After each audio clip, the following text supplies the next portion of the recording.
Salut, c'est JS. Que vous m'écoutiez sur le podcast Parlons Péda ou sur YouTube, je vous souhaite la bienvenue dans ce nouvel épisode de La Fugue. Je sais, je fais pas beaucoup d'épisodes en ce moment, je manque de temps, d'énergie et parfois d'inspiration. Ce sera probablement d'ailleurs le dernier épisode avant la rentrée de septembre, et on verra ce que je ferai à ce moment-là. Aujourd'hui, on va parler d'un sujet qui me tient particulièrement à cœur, c'est la manière dont notre société considère les jeunes, c'est-à-dire les enfants et les adolescents. Il y a plusieurs termes qui désignent ce phénomène: adultisme, agisme, infantisme ou enfantisme. C'est des mots qui ont des nuances entre eux, mais ils décrivent tous d'une manière différente le même phénomène social, c'est-à-dire la façon dont les jeunes personnes sont perçues et traitées. En creusant un peu la question, on constate que les jeunes sont souvent considérés comme inférieurs. Ils peuvent même être dominés, opprimés ou violentés.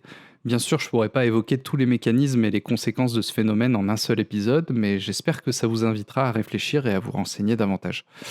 Alors, c'est quoi être un enfant aujourd'hui ?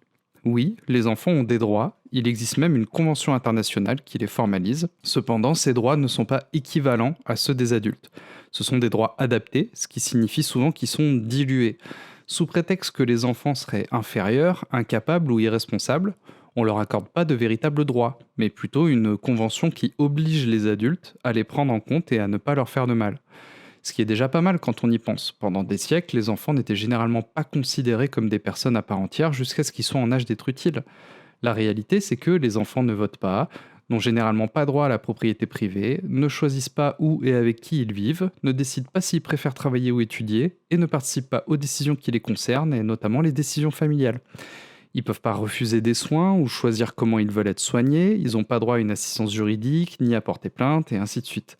En résumé, juridiquement, les enfants sont sous l'empire total des adultes, d'abord de leurs responsables légaux, et puis en dernier lieu de l'État. Beaucoup de gens, y compris dans le milieu éducatif, défendent cet état de fait, avec souvent les mêmes arguments. Je vous propose de discuter de quelques-uns de ces arguments et de les analyser de manière critique. Alors, l'une des raisons souvent invoquées, c'est la différence de maturité entre les adultes et les enfants.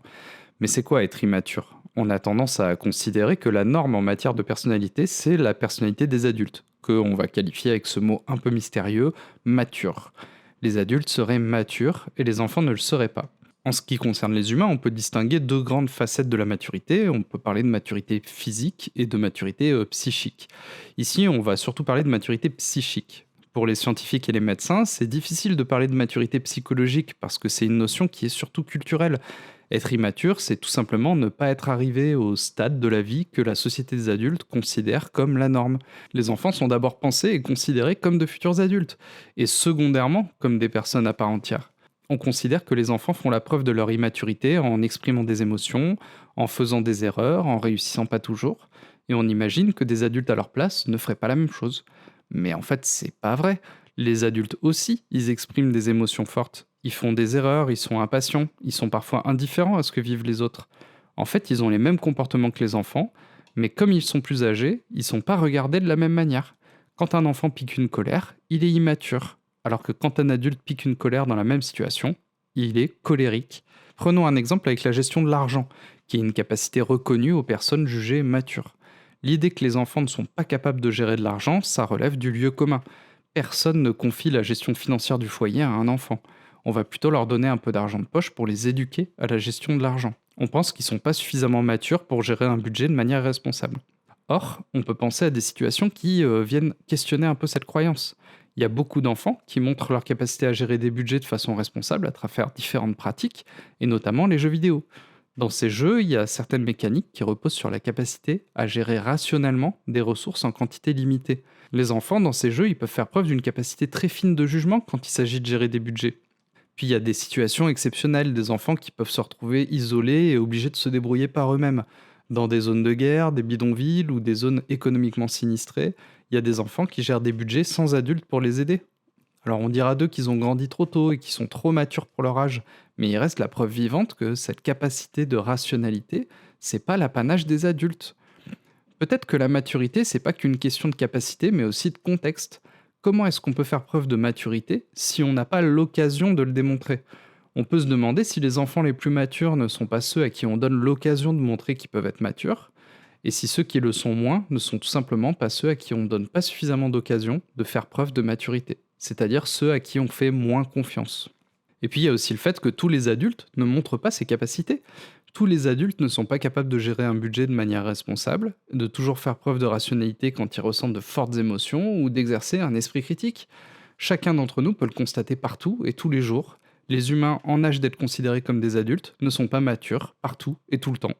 Alors on voit bien que le contexte a de l'importance et que beaucoup d'adultes n'ont pas toujours des comportements dits matures. Pourtant, on continue de croire que la maturité psychologique, c'est la caractéristique des adultes et l'immaturité, celle des enfants. Si on peut relativiser la maturité, qu'en est-il de l'autonomie? Si les enfants étaient aussi autonomes que les adultes, est-ce qu'ils seraient pas mieux traités? Mais en fait, ça veut dire quoi être autonome? Est-ce qu'on est autonome quand on a besoin de personne? Quand on est capable d'assurer soi-même sa subsistance? Est-ce que être autonome, c'est se suffire à soi-même? Si on va à la racine du mot autonomie, on remarque qu'il y a une différence entre la définition étymologique de l'autonomie et le sens qu'on donne à ce mot au quotidien. Être autonome, c'est pas forcément pouvoir se débrouiller tout seul ou assurer sa subsistance. Étymologiquement, l'autonomie, c'est pouvoir décider pour soi-même, établir ses propres règles et pouvoir disposer librement de soi. Et finalement, ce décalage, il correspond assez bien à notre époque, dans laquelle on attend de chacun qu'il soit capable de se débrouiller tout seul et d'être indépendant. C'est la culture de l'individu, du développement personnel, de l'auto-entreprise. Mais si on regarde nos modes de vie de manière critique et objective, on se rend compte assez rapidement que notre indépendance, notre autonomie sont assez illusoires. Où est-ce que je trouverais la nourriture dont j'ai besoin si tous les magasins fermaient? Comment est-ce que je me soignerais si j'avais pas accès au système de santé? Qu'est-ce qui me réchaufferait l'hiver sans les industries qui fournissent l'énergie pour mon radiateur? En fait, je suis complètement dépendant de tout un tas de systèmes et d'humains qui me permettent de vivre ma vie. Et c'est pas parce que j'obtiens tout ça en échange d'argent que pour autant je suis autonome. Parce que l'argent, je le produis pas moi-même, je le reçois en échange de travail. Cet état d'interdépendance dans lequel nous vivons, la société de consommation et la culture de l'individualisme ont tendance à nous le faire oublier, à nous le cacher. Mais les faits sont têtus. Les humains sont des animaux sociaux et les personnes capables de vivre entièrement seules, sans aucune coopération avec d'autres humains, a priori ça n'existe pas. Il faudrait avoir l'humilité de reconnaître que nous partageons avec les enfants la dépendance à d'autres humains. La seule chose qui donne l'avantage aux adultes, c'est que la société elle-même, elle est organisée autour d'eux. Par exemple, si les enfants bénéficiaient d'une somme d'argent mensuelle versée par l'État, comme pour les retraités, ils seraient probablement moins dépendants de leurs responsables légaux qu'aujourd'hui. Donc quand on dit qu'il est légitime de traiter les enfants différemment, de ne pas leur donner les mêmes droits que les adultes parce qu'ils ne sont pas autonomes, parce qu'ils ne sont pas capables de se débrouiller tout seuls, est-ce qu'on n'est pas un petit peu hypocrite? Est-ce qu'on n'a pas un peu de mal à reconnaître que nous non plus, malgré notre argent, nous ne serions pas capables de nous débrouiller tout seuls si on devait vraiment le faire? Imaginez, si vous mettez un humain tout seul dans une forêt, sans outils et sans nourriture, c'est quoi son espérance de vie? Quelques heures, quelques jours peut-être. Si c'est quelqu'un qui a l'expérience de la vie dans la nature, il pourrait survivre assez longtemps. Maintenant, imaginez un enfant de 8 ans ou un adulte d'une trentaine d'années dans cette situation. Est-ce que la différence entre les deux serait si importante? Et maintenant, imaginez, si l'enfant de 8 ans il est issu d'une tribu amérindienne et que le trentenaire c'est un informaticien qui vit à Paris. Alors qui a l'avantage? Qui va survivre le plus longtemps? On voit bien que c'est pas tant une question d'âge, mais plutôt de circonstances. Peut-être que vous allez mettre en avant les différences biologiques, physiques qui existent entre les enfants et les adultes. Pour la plupart d'entre nous, la première chose à laquelle on pense, c'est la taille et la force. En effet, difficile de nier que la plupart des enfants sont plus petits et plus faibles que la plupart des adultes. Mais pour autant, est-ce que ça suffit pour dire que les adultes sont supérieurs aux enfants? Parce que dans la société, il n'y a pas que les enfants qui peuvent avoir une petite taille ou une force physique moins importante. Il y a de nombreux adultes qui se retrouvent en situation de handicap en raison de leur morphologie, soit à cause d'une maladie, soit pour des raisons génétiques. Vivre dans une société où la norme, c'est l'adulte, c'est aussi vivre dans une société où la norme, c'est mesurer plus d'1,50 m. Et les enfants ne sont pas les seules personnes qui se voient traitées différemment en raison de leur capacité physique. Et pourtant, aujourd'hui, il est communément admis que les personnes en situation de handicap ne devraient pas être désavantagées ou traitées différemment des autres. Alors pourquoi est-ce que ce serait pas la même chose pour les enfants? Un autre argument fréquent, c'est la tradition. C'est de dire que c'est comme ça qu'on a toujours fait et que si on a toujours fait comme ça, c'est bien que c'est ce qu'il y a de mieux. Ce raisonnement, il repose sur un biais cognitif qu'on appelle le biais de statu quo. C'est notre tendance naturelle à résister au changement et à croire que ce qui existe déjà, c'est ce qu'il y a de mieux. Pourtant, de nombreuses idées qui étaient autrefois considérées comme évidentes ont été remises en question et changées. Il a fallu des décennies pour que la majorité accepte l'idée du réchauffement climatique, par exemple. La doxa, c'est-à-dire les opinions majoritaires, n'est pas toujours vraie. Il faut parfois du temps pour que la société réalise qu'une idée ancrée dans les esprits est en fait erronée. Donc c'est pas très solide d'affirmer que si on traite les enfants différemment des adultes, c'est parce qu'on a toujours fait comme ça ou c'est parce que tout le monde le fait. Et pourtant, c'est des choses qu'on continue d'entendre. Et d'ailleurs, c'est pas les seuls. Une autre raison qu'on entend moins souvent mais qui est sûrement importante, c'est le silence des enfants eux-mêmes. Pourquoi les enfants ne se rebellent-ils pas face à cette domination, cette oppression qu'ils subissent? Alors déjà, en fait, ils le font. Il y a beaucoup d'enfants qui résistent, mais leur résistance, elle n'est pas considérée comme de la résistance, mais plutôt comme de l'insolence, comme de l'irrespect, de l'immaturité ou de l'ingratitude. Et ce qui se passe, c'est que au bout d'un moment, quand à chaque fois que tu résistes à quelque chose, tu te fais réprimer, en fait, tu finis par t'habituer et par rentrer dans le rang. Et un autre truc intéressant, c'est l'effet Pygmalion. C'est le phénomène psychologique qui montre que les attentes influencent notre comportement. En fait, si on traite les enfants comme des enfants, ils se comporteront comme des enfants. Et si on les traite comme des personnes capables, ils vont se comporter un peu plus comme des personnes capables. C'est un cercle vicieux. En fait, plus on infantilise les enfants, plus ils adoptent des comportements jugés immatures ou infantiles. Et à l'inverse, si on les traitait avec le même respect et la même dignité que les adultes, on verrait probablement leur comportement changer. Les enfants, ils ont souvent pas conscience des discriminations qu'ils subissent. Ils grandissent en pensant que le traitement qu'ils reçoivent, il est normal et mérité. Pour changer ça, en fait, il faudrait qu'ils en prennent conscience et qu'ils luttent eux-mêmes pour leur émancipation. Donc voilà, dans cet épisode, on a essayé de décortiquer un peu ce système de croyance qui est à la base de ce qu'on peut appeler maintenant l'infantisme.